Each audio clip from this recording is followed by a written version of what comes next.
in World War I, Benjamin F. Sullivan, George N. Smith, Raymond P. Nichols, Augustus Massanti, Valentine A. Cormier, Joseph H. McCrae, Wyndham A. Allen. World War II, Frederick D. Bentley, Everett A. Carter, Elwin G. Bogue, Anthony J. DeAngelis, Norman E. Norton, Albert A. Farrell Jr., James H. Gallagher, Herbert R. Messenger, Charles H. Watkins Jr., Harry H. Rudd. Korean War, James B. Couch, Leon J. Stratton Jr. Vietnam War, Patrick J. Maraca, Michael J. Casey, Harry T. Benjamin. Afghanistan, Sergeant Mitchell Dowling, Spanish American, Harry W. Smith, Richard Dowling, Joseph Quill. Civil War, Elman Cady, Abram Biggood, Albert Griswold, Anthony Newton Jr., Charles A. Smith, Cedero Gloyd. And also I want to add to this, it was a non-combat mission, but special recognition for one that went down to one of our own, Stephen Combs, whose plane went down. So I wish to render his name. Thank you. Detail uptick. Preset. Up.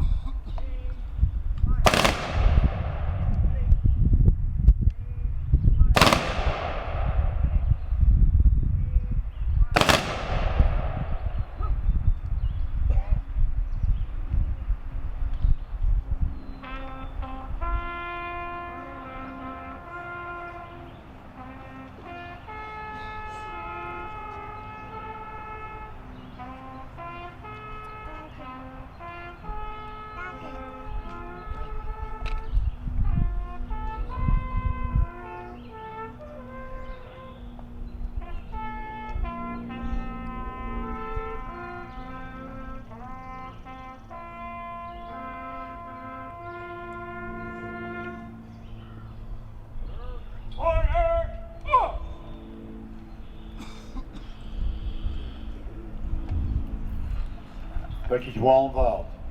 Very nice tribute.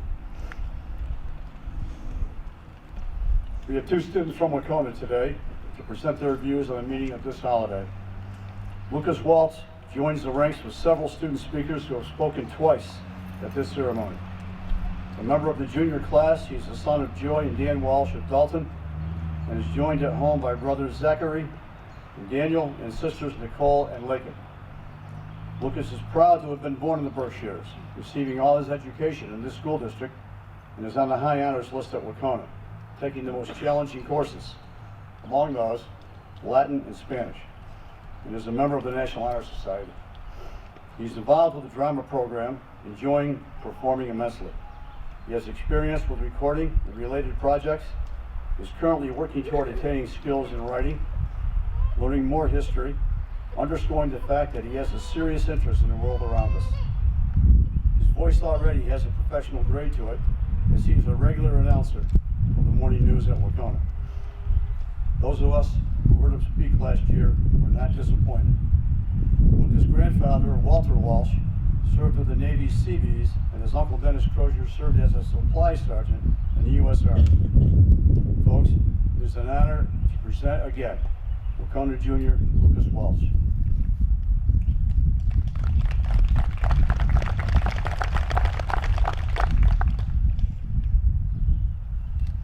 As we stand here amongst our friends and families and the fallen, we stand in memoriam of those in particular who passed in service not only to our military and our country, but to us.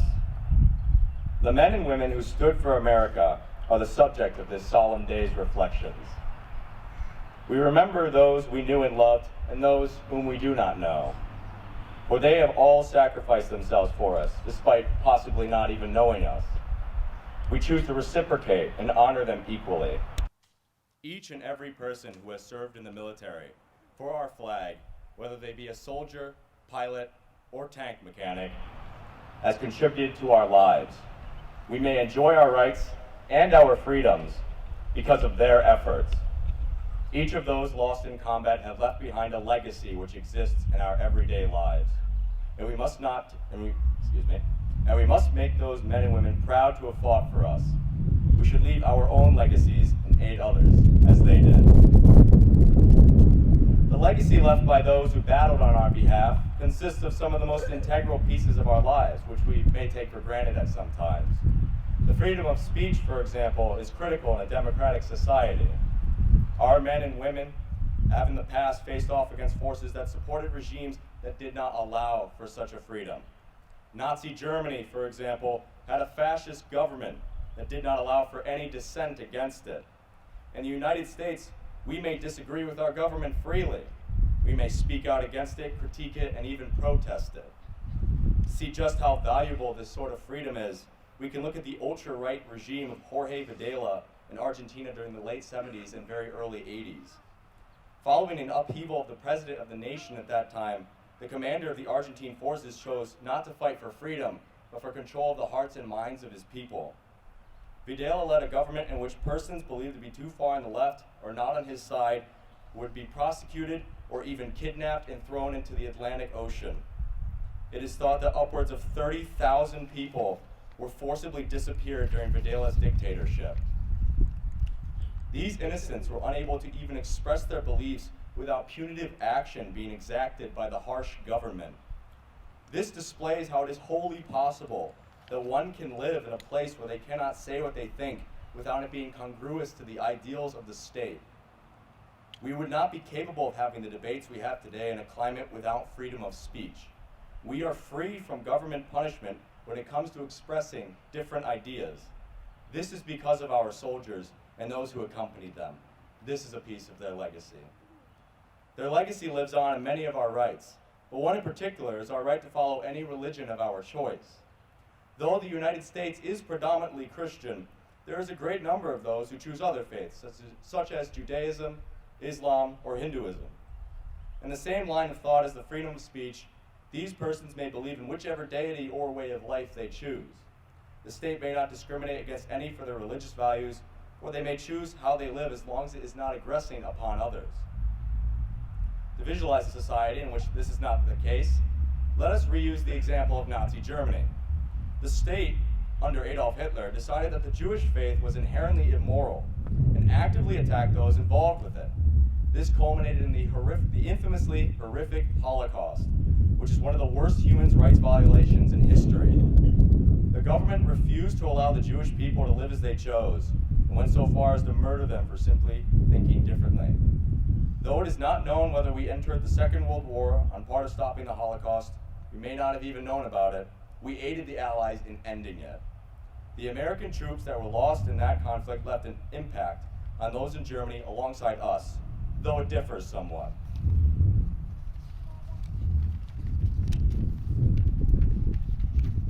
Our right to freely select our faith was defended by them, whereas the Germans were helped to escape the Nazi dictatorship. Nonetheless, the struggle of the U.S. forces were far from being in vain. We are extraordinarily fortunate to have the benefits of our lost forces' legacy from birth. The men and women who have bestowed them to us made great sacrifices on our behalf, some even making the ultimate sacrifice. We must not take their legacy for granted, and must prove to them that their struggles were not in vain. In our day-to-day lives, we must strive to better ourselves and the world, utilizing the freedoms our soldiers fought for. Everyone may do this in the manner they see fit, and that is natural. Some may volunteer for the armed forces, whilst others work in public services, for example. Each and every American citizen may make use of the legacy of the fallen in their own ways. We must cooperate to continue the fight which they led. Not a war necessarily, but a mission to ensure the best for not only ourselves, but those that we do not know, just as those who battled for us did. We have been granted a democratic society which men and women died for. We must not take it for granted. The work of those in the U.S. military, from its inception to today, affect all of us here and throughout the country. We're able to enjoy many freedoms in our daily goings because of them, such as the freedoms of speech and religion. It is fortunate that we are not locked into a dictatorial place in which we cannot live freely. This is so because of the sacrifices made by Americans in the military. We must not take this for granted. We must make the best use of our freedoms.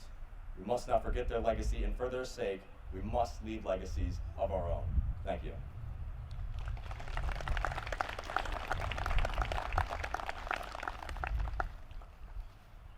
Well, Lucas didn't let us down, did he? That was a wonderful speech, Lucas. Thank you very much. Our next student is Jack Manella, also a junior at Wacona. He's the son of Mary and Jack Manella of Dalton, and his grandmother Mary Ann Manella is also here today to hear him. Like his good friend Lucas, Jack is a busy guy at Wacona and beyond, also enrolling in the most challenging courses. He also takes Latin with French and doing very well.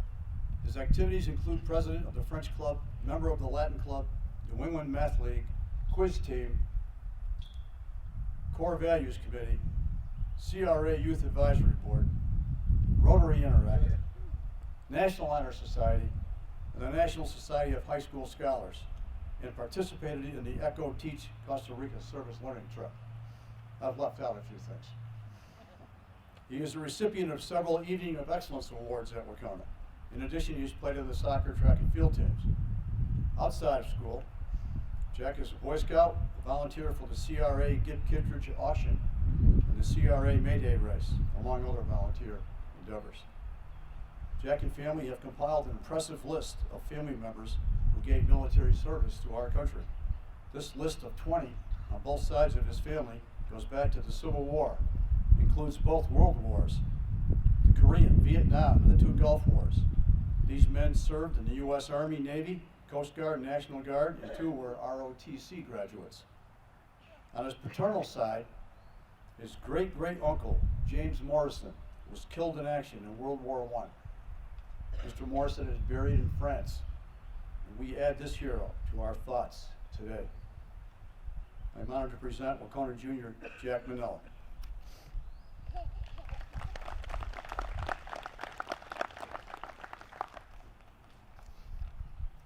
I've been involved in this parade and ceremony through Boy Scouts and earlier Cub Scouts every year since I was in first grade.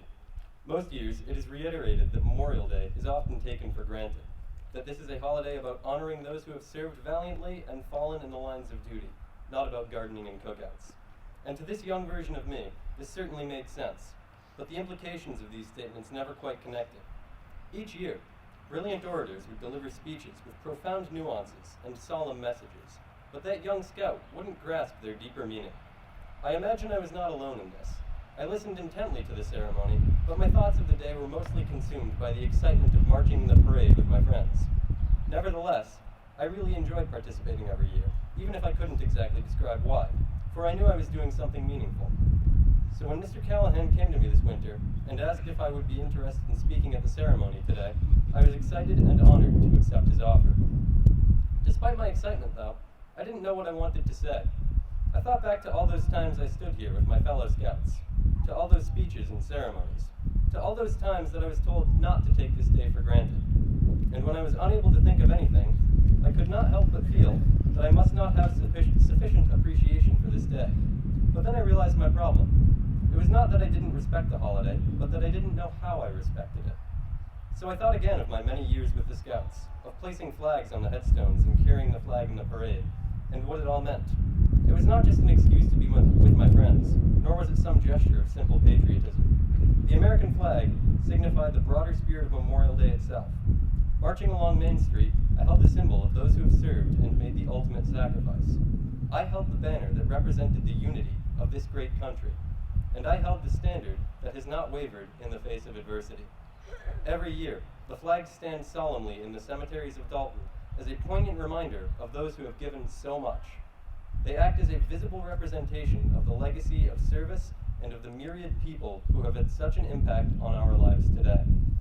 It was at this point I realized why I had thought myself underappreciative of this holiday. I gave my solemn respect each year through the American flag, but this happens just once a year. The critical element I struggled with is that Memorial Day is an annual event, and that those who have given their lives for this country get only a day in return. That being said, it would be excessive to hold a quotidian parades or ceremonies. Doing so would merely diminish the solemnity and undermine the purpose of this day. Hence, I am glad to have carried another flag during the parade each year, that of my scout troop. My carrying the American flag signified my reverence for this day, but my carrying the troop flag reflected more acutely my relationship with service. I will be eternally grateful for those who have sacrificed their lives, but this gratitude is not an easy thing to abstractly demonstrate in a day-to-day basis. Instead, I find it more significant to serve in my own way. I will not be able to live up to the legacy that more than 1 million valorous people have left behind, but I will live my day-to-day life in such a way that reflects my appreciation for all that they have done. In scouting, school, and my life in general, I am constantly striving to partake in activities which make our community a better place. Most notably, I plan to become an Eagle Scout, which entails designing and overseeing a project that improves the community in some way. The motive behind all this is the most important part. Just as these many people have given their lives for country, not glory, my peers and I give our time for community. Any sense of self-fulfillment is a result of selflessness. Likewise, I plan to become an Eagle Scout because achieving such a prestigious rank means that I have consistently given to this wonderful community, all the while improving it for those who it will follow. As I have said, I cannot always be consistently aware of my gratitude. I can be deliberate in my decision to give back. We have fostered a great sense of community through volunteering, and even though every path of service is different in its own way, it is their collective consistency which provides such a meaningful impact. Thank you.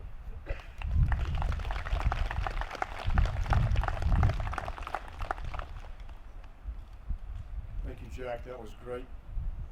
I think it's pretty obvious, folks.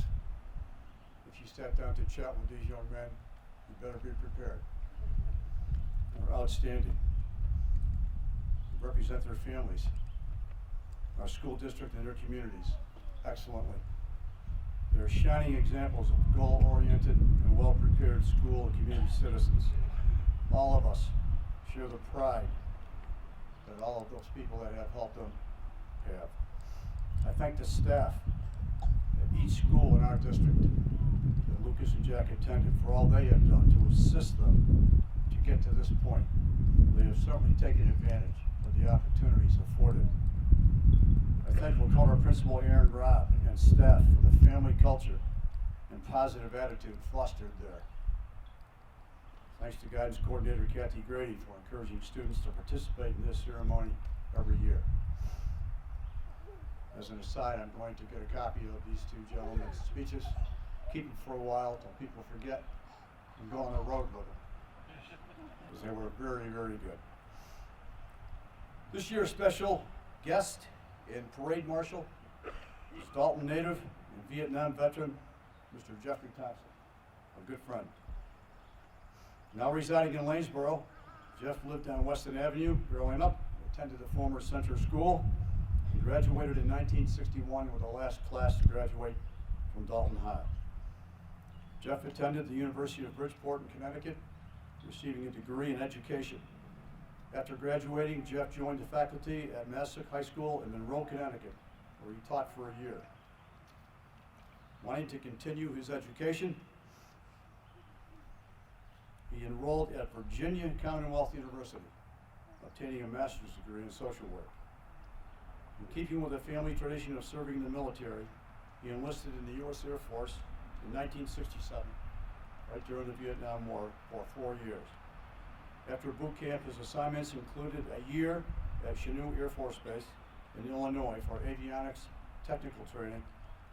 His second year was at McConnell Air Force Base in Kansas, training on flight instrument systems for F-105 aircraft and flight line duties. With his training and experience, he was deployed to Tak Lee Air Force Base in Thailand for a year as part of the support force for the air war over Vietnam. His final year was at Beale Air Force Base in Marysville, California, on the flight line for B-52 and C-135 aircraft. While attending college, Jeff met his future wife, Jean, a student from New Jersey. They have been married 50 years, have 2 adult children, Lori and her family in Hickory, North Carolina, and Steve and his family in Fort Collins, Colorado. Both families have given Jeff and Jean 2 grandchildren each. Jean is an RN at BMC. Jeff had a distinguished career as Director of Social Services at Hillcrest Hospital for 20 years. His last 13 years was as Director of the Primary Care Outreach Team at BMC, providing psychological consulting services for acute care. Jeff has devoted himself to the betterment of others, it's plain to see, in his profession and certainly within the community. Over the years, he has served on the boards of the United Way, Soldier On, Council on Aging, RSVP, Berkshire Place, and numerous other volunteer activities. His work on behalf of veterans is just as impressive. He is a past commander of VFW Post 448 in Pittsfield, continues as an advocate for veterans, has served as chairman for the restoration of Pittsfield's veterans monuments. His committee raised $75,000 in 1 year for the restoration of the World War I Peace Monument on South Street in Pittsfield, and completed the restoration the next year as well. In addition, he was co-chair when the Restoration Committee restored the Civil War Monument on Park Square, which was also completed in 1 year. Thank you. The rededication of the 2 monuments were highlights for Pittsfield and Berkshire County. If you have not stopped by to observe how good the monuments look again, you should. Make it a point, as they are remarkable achievements, to back to their original luster, but especially for what they stand for. Jeff and his family have been great friends of mine for a long time, and so I'm honored to present Parade Marshal Mr. Jeff Thompson.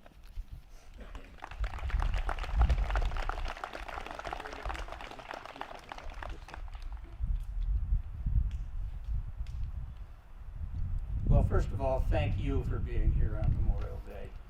Glad to see you here. It's an important day. I'd like to thank Tom for those kind comments. One thing he neglected to mention is that he and I were roommates together for a while at the University of Bridgeport. You left that part out, Tom. And if I recall the challenge of that time, it was that one of us liked to study and one of us liked to party. And for the life of me, I can't remember which was which. I want to say what an honor it is for me to be back in Dalton.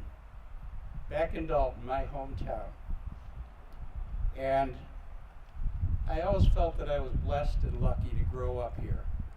With the friends I had and the family and in this community, it was just awesome. So I couldn't help but start my comments today by reading a poem about Dalton. I don't know if you know this poem, but I had it with me over the years. And I had it on the bulletin board in my office. It was written 100 years ago. It rang a chord for me 25, 30 years ago when I first saw it, and maybe it will for you as well. Did you ever live in Dalton, in the scenic Berkshire Hills? That's where they fashion paper to make our U.S. bills. If you lived and loved in Dalton, no matter where you roam, when you handle U.S. greenbacks, they're a little bit of home. The pioneers whose dream it was built better than they knew. It took much more than paper mills to make that dream come true. For crafts and churches, stores and schools combined to make worthwhile a town with worthy purpose, where loyal workmen smile. Their product, flawless, fine and strong, and paper craft supreme, is then engraved by Uncle Sam in colors gray and green. I'm glad its coat is verdant, like meadows lush and sweet, and Gray Lake Old Day Mountain a-coolin' off his feet. Way down among the green you'll find Wacona Falls white spray, and Weston's Chalet too is there, white rocks and snow in May. The crispness of a brand new bill is Pine Grove, tall and straight, its thin dry needles whispering down the path from gate to gate. The coolness comes from Wizard's Glen, where ice is found in June, from frosty nights and northern lights and skating 'neath the moon. The kindly folks who fashion it are friends of your folks too. They work and play together and hope and pray that you will make this good world better. We'll keep it clean and fair.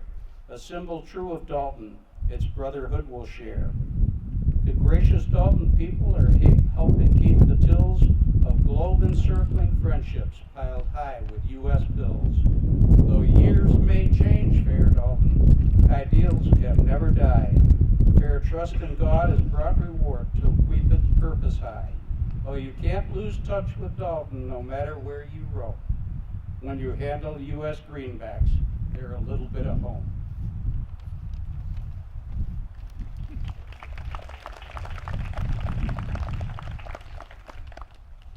So it's great to be back here. It was a different kind of time when I grew up here.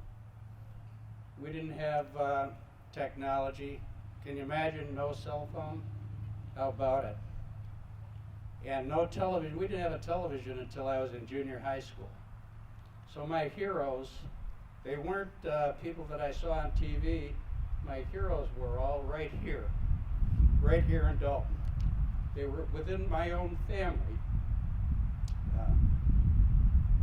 And when I grew up, my mother's brothers, my uncles, they'd be tossing me around the yard like a sack of potatoes.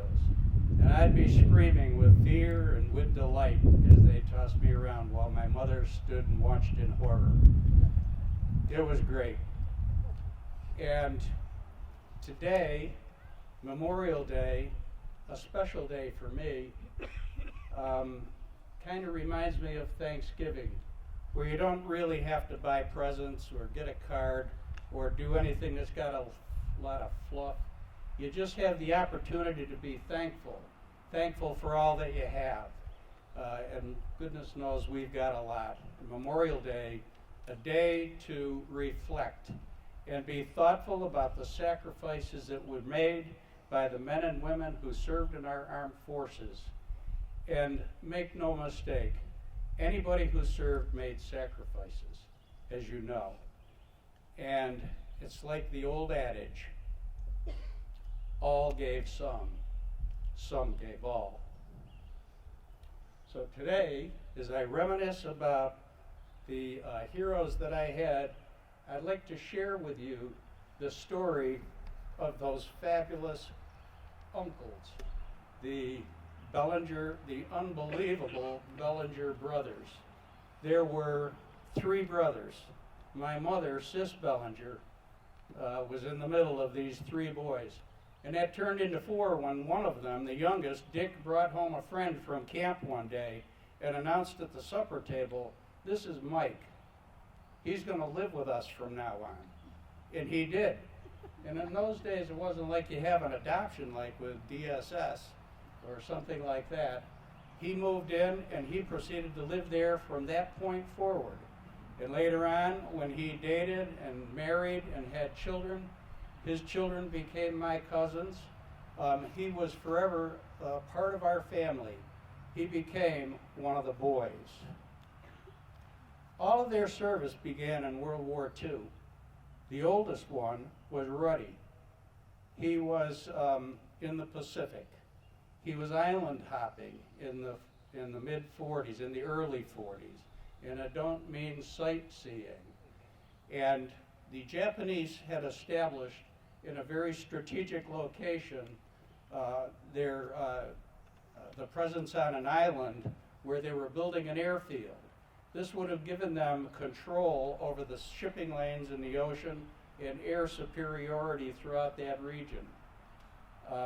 The Marines landed there in August of 1942. Ruddy was part of that landing group. He was a machine gunner in the Marine Corps. The fighting was fierce. And by the end of the campaign, the island was Guadalcanal. By the end of the campaign, some 20,000 Japanese soldiers had been killed. The Allies took the island and proceeded to develop the field there called Henderson Field. That forever was a pivotal victory for the Allies, and it changed the nature of the war in the Pacific in that the Japanese were not really able to withstand after that the increasing strength of the United States.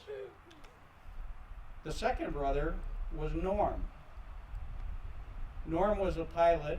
He flew out of the airport here in Dalton. Some of you may not remember that, but we used to go there when I was a kid to watch him do touch and go in his airplane. Later on in the Army Air Corps, he flew a P-47, a Thunderbolt. During the war, he was shot down. His airplane was shot down over Belgium. He later recalled to me that one of the most frightening things he ever saw was the shine on the boots of that German officer as he lay in the field trying to hide. Boots on that German officer shining 6 inches from his face. At the age of 23, he spent the next year as a prisoner at the hand of the Germans.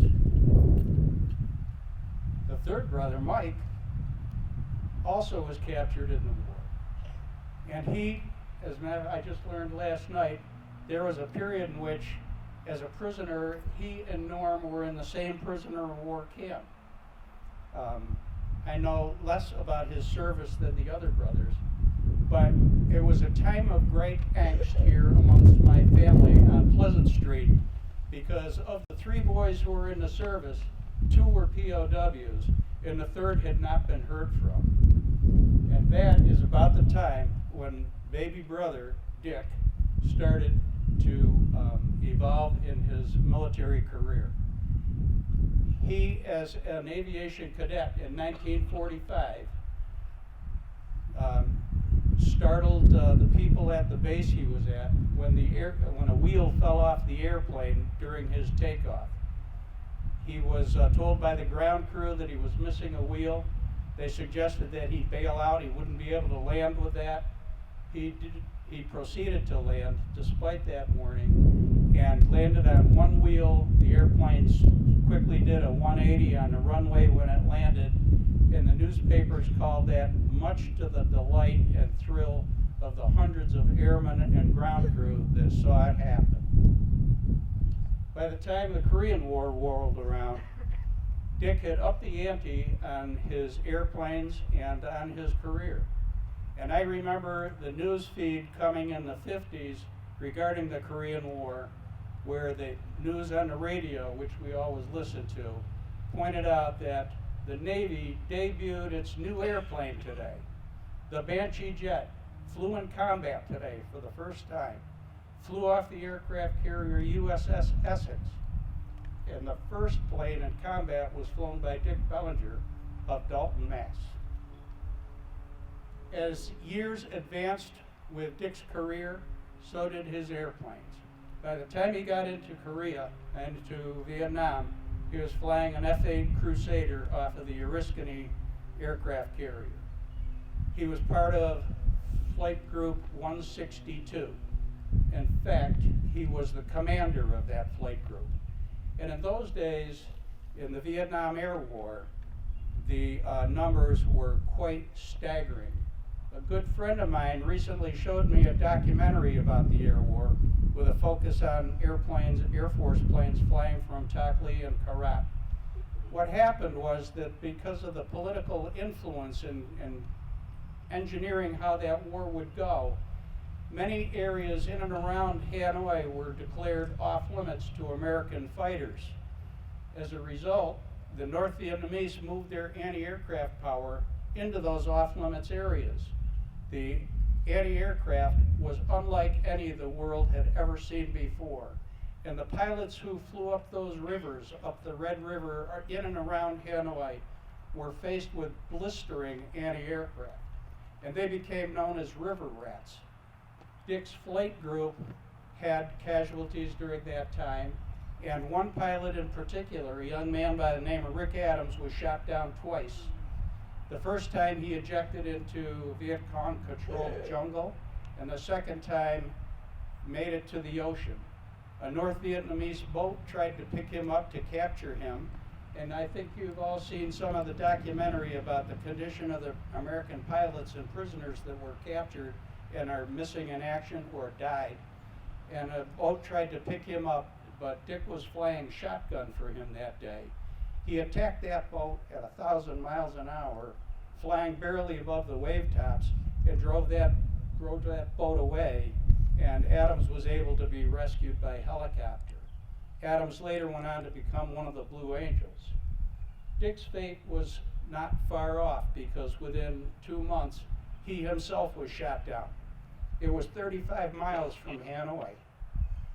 With a surface-to-air missile struck his airplane, and with the wing on fire and the airplane disintegrating, he made it to the ocean, where he ejected into the sea.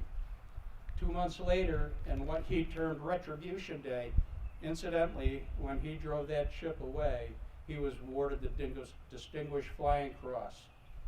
2 months later, he engaged the most advanced of the Russian airplanes at that time. Up until then, had been a lot of MiG-17s. Dick engaged a MiG-21. That MiG tried to escape from him, but didn't make it. Dick shot him down with a Sidewinder missile, and later the Secretary of State came on board the Oriskany and pinned the Silver Star on him. His escapades continued, his exploits continued, and within 6 months there was a tremendous fire on board the Oriskany. It started in a flare room, a flare was set off, and the ship was engulfed in flame. Dick was trapped in one of the rooms on the ship and went through a porthole to escape. He later told me he left his clothes in that room and much of his hide around that porthole. Dick was a captain, Navy captain at the age of 42. He retired 6 years later, and when he retired, he had completed 240 combat missions. He was a subject of many articles, many magazines, Men magazines, Newsweek, Life, Time magazine. Books were written about his exploits. I just picked one up at the library called Combat in Close Quarters. He had an amazing career. He was not well after he retired and was in the VA hospital in Northampton, and he died there in 1981 at the age of 57.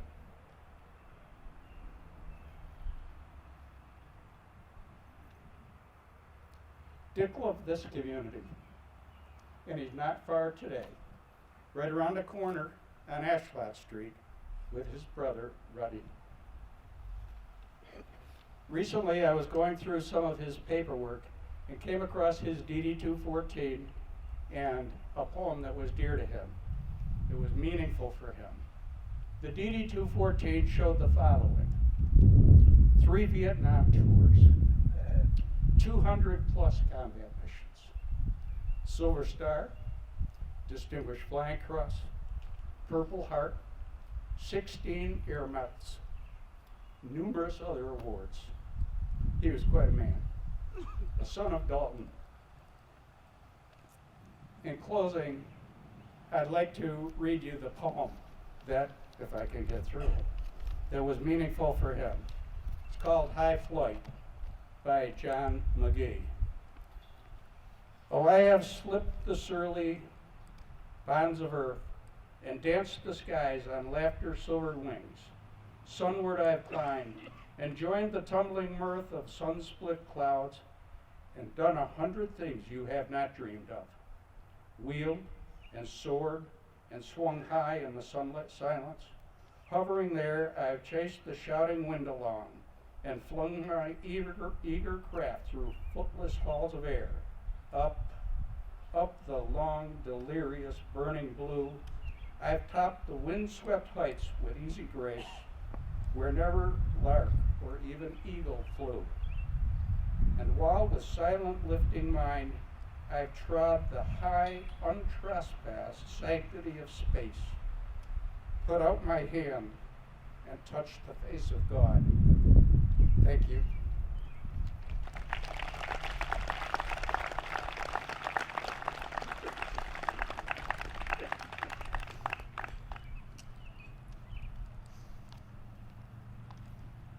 Jeff, that was wonderful. Your family's military participation is remarkable, a wonderful example of patriotism to our country from our town. Thank you for coming here today, your military service, for all you do for veterans. Very proud of you. As an aside here, I'd like to add something Jeff started with. I didn't think anyone saw what I was going to say, but I was going to say something about those days living together and the amount of studying we did. I'd like to add that one of the distractions we had, a four-legged urchin from the street walked into the apartment one night amidst the celebration for, I don't know what the reason was, but he never left. We thought he was a sturdy little fella from the streets of that section of Bridgeport, Connecticut, where we lived wasn't pretty. So after about a month, we had a name contest. That was the first time we had an argument in there. We could not decide on a name for this little guy. We're sitting around one day and we're out of suggestions. All of a sudden, Jeff said, "Hey, I know. We're going to call him Zeus." I don't know how he said that, but what it did, but I still laugh ridiculously long when I hear the word Zeus. And I know what Zeus means, implies in Greek lore. But this little fella had none of that power and stamina. He was always tired. Often 4 legs just would fall out from underneath him as he walked across a cracked, dirty linoleum floor. Could never understand what made that little fella so weary. I think it might have been the parties that Jeff organized, and looking back, the poor dog was the center of attention at all the parties. They weren't Monday through Saturday, but they were very close. That answers the question about studying. So thanks again, Jeff. I'd like to add the runway for the Bellinger Airport was none other than right where Pease Avenue is now off Orchard Road. And the takeoff was that away, into the wind, into the west. Mr. Dennis Masango is with us again today with bagpipes. He will perform Amazing Grace.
Dennis, that was wonderful, as always.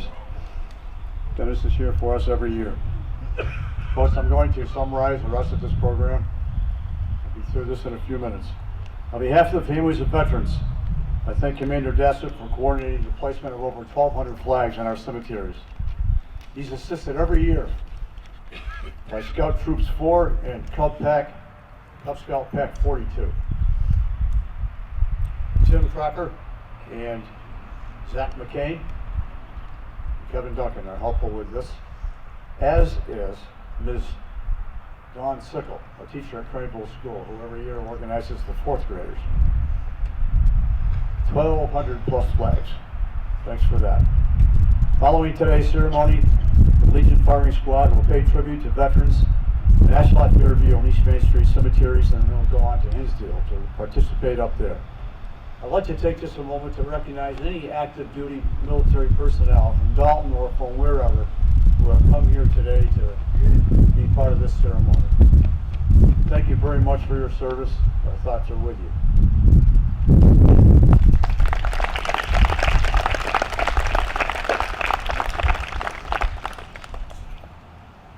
I'd just like to point out the emphasis on national cemeteries. There are hundreds of these. I'm going to summarize this paragraph, but I'm particularly impressed with the very small cemeteries around the planet that on this day, regardless of what date it is there, local people still tend to those graves. Many of them have one person interred there on that foreign soil.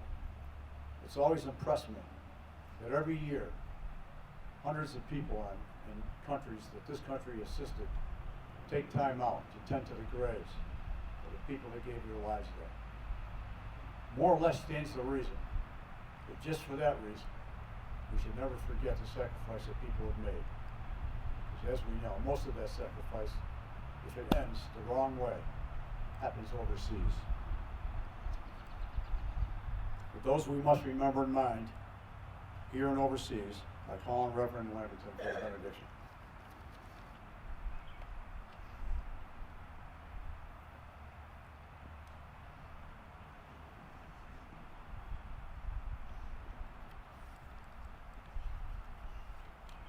Shall we close in prayer this morning? Our gracious and loving God, we remember today all those who have come before us and given us the greatest gift to our democratic nation, their lives. Their duty, their honor, and their lives are precious gifts that must be given to the future of our country and our families. The duty of our veterans past and present is the fiber of the word freedom and is stronger by a recognition of service and sacrifice. We honor that service and sacrifice today and carry it forward for our children to honor. Freedom and democracy are the result of the most honorable this country has ever produced. Today we stand to remember the most honorable amongst us, and we must continue to carry the burden of their sacrifice, lest we lose sight of what true freedom really is. Today is for remembering. We stand in honor of them, we walk in their path of duty, we remember the cost, and hold in our hearts the cause of freedom. We remember today, Memorial Day, our veterans. God bless America. Amen.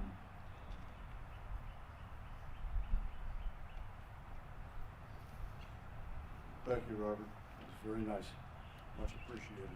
Glad to have you with us today. I'd like to mention something happening in Dalton this coming Saturday, June 1st.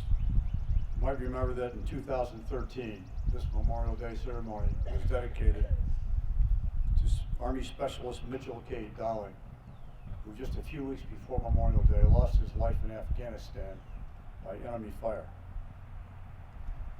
A 2006 graduate of Wacona, the bridge on Old Windsor Road, just before the entry to Wacona, will be dedicated to Mitchell K. Dowling this Saturday at 11 o'clock.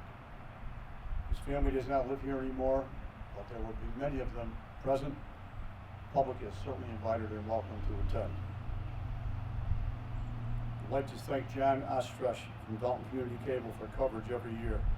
Dalton Fire and Police Chiefs Jerry Cahalan and Jeff Coe, along with Berkshire County Sheriff Superintendent Tom Bowler, the men and women in those respective departments, upon whom we depend so much, you have everyone's respect and thanks. To the Legion Riders for your continued support for veterans and other causes. The Highway Superintendent John Ruffley and staff for the excellent maintenance of our cemeteries. To the Dalton Lions Club and the Fire Department for the patriotic message via the flags at the Memorial Fountain and the flag high over Cemetery Hill, giving a great message to people passing through our town. To Memorial Day Chairman Bob Dassett for organizing this. No small feat. To all of you parents, adults for attending, and for those that couldn't, we just thank you for the message you're sending to youth, that this is a very important day, and time could be taken to give to this sacrifice, to this ceremony, to honor the sacrifice so many people made. You're encouraging patriotism. We probably can't do much better than that. So on behalf of Dalton American Legion Post 155, I thank everyone for attending today. We wish you a great holiday with family and friends. Thank you very much. Detail